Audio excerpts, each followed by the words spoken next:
Welcome back to CFC Fan TV. Ben here, joined with Dom Rosso. Not very average day today, really, here at Stamford Bridge. I mean, but then again, the scene behind us just makes everything so much better, doesn't it, Dom? Absolutely. It's actually quite nice to be back.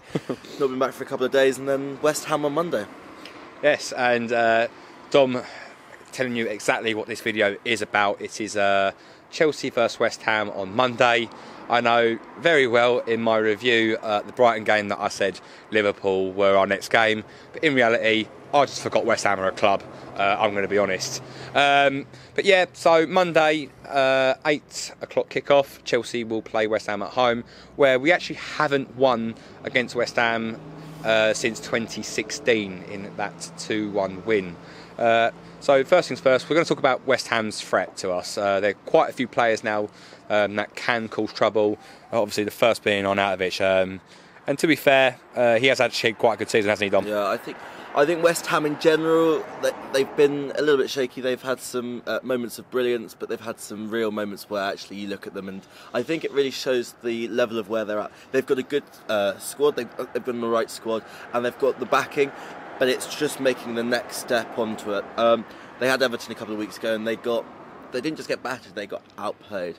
And I can understand Everton are a good side. They did the dirty on us a couple of weeks ago, but it was really disappointing to see what they were being done against.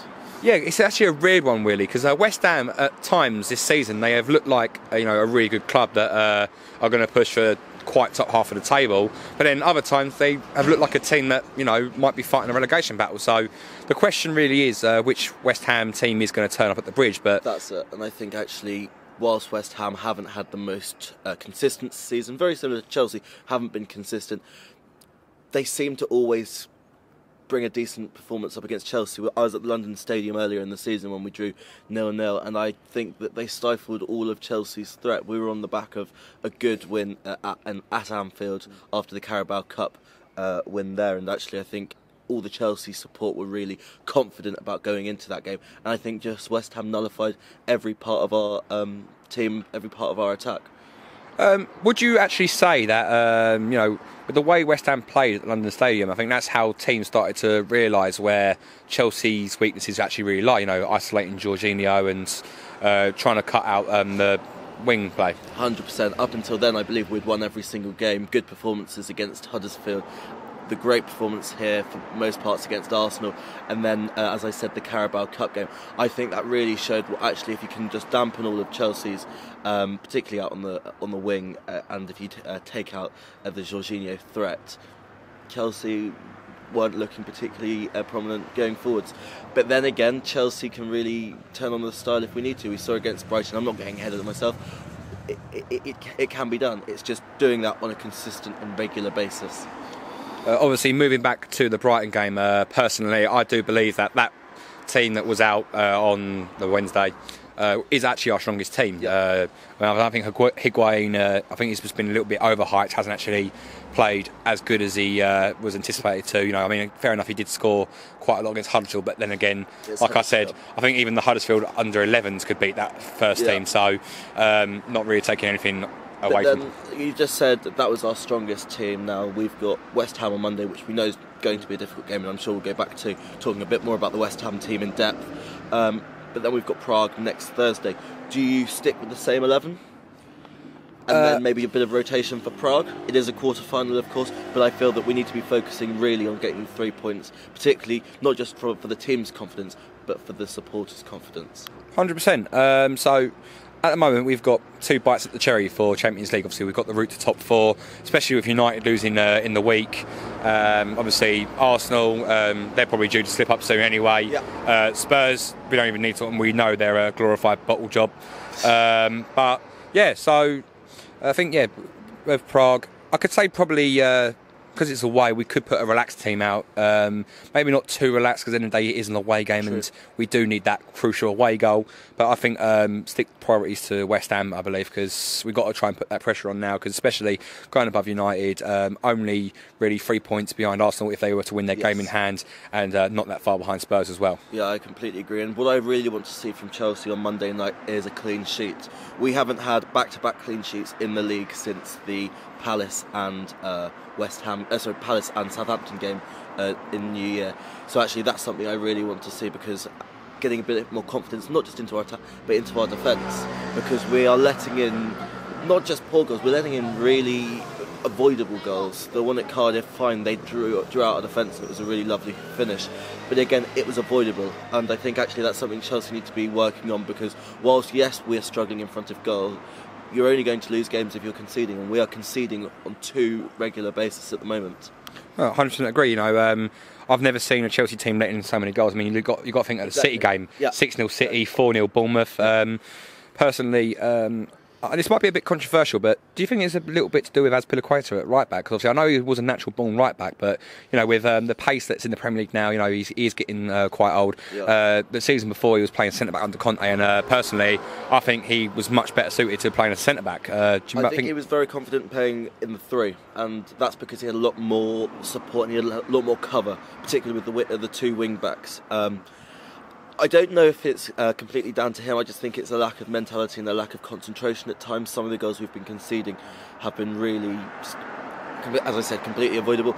I think the Azpilicueta thing, it's difficult. I think the other side of the defence is where we are really lacking, and that is Marcus Alonso. Definitely. I'm so glad Emerson started on Wednesday night, because I thought whilst he didn't have the most amazing game, he was solid, and that's what you need from your wing backs. Just because your left and right backs, just because on a regular basis they're going to be making the challenges and they're going to be covering for the central midfield and the centre backs. Just because actually, if you've not got solid full backs, you've got nothing. It's the base of the spine of the team gone. Moving back to West Ham, obviously we were highlighting some players that could cause quite considerable trouble. We highlighted Arnautovic. Let's go to probably who I think is actually their best player, Felipe Anderson. Obviously, rumour has that Madrid will be in for him should they not be able to get Hazard.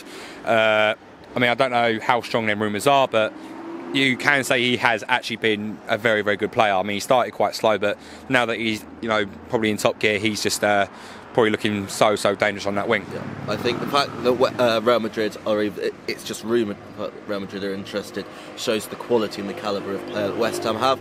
And I feel sorry for them, because they really need to be retaining these players. We saw with the Dimitri Payet situation a couple of years ago. Actually, whilst he's gone out back to France and he's not been doing too well with West Ham, he was their stand-up player. But so they need to really try and retain these players. I want to ask you, Declan Rice. What are your thoughts on him at the moment?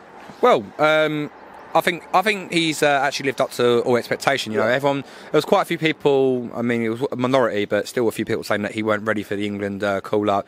But personally, I think he was. There was the Odoi call-up as well, which I was very happy about. And obviously, if you did watch the England game, he had an absolute cracker of 2 games, obviously against Montenegro and Czech Republic. Yep. But Declan Rice obviously come on for a few, showed a bit of hunger, a bit of desire to play in that England team.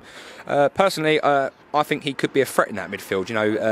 He's got attacking and defensive capability, and if he can give the space and have play the game he wants to play, he will cause us some trouble out there. No, I completely agree. And actually, he was interviewed for West Ham TV, for the official club's channel yesterday, and I was reading the transcript back this morning.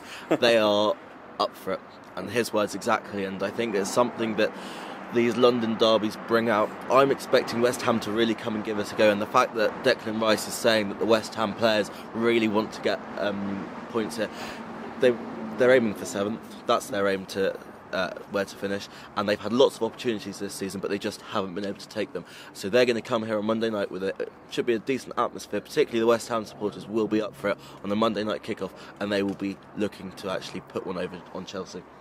So there's 2 more players that I actually want to talk about. Obviously, we'll start with the goalkeeper, Fabianski.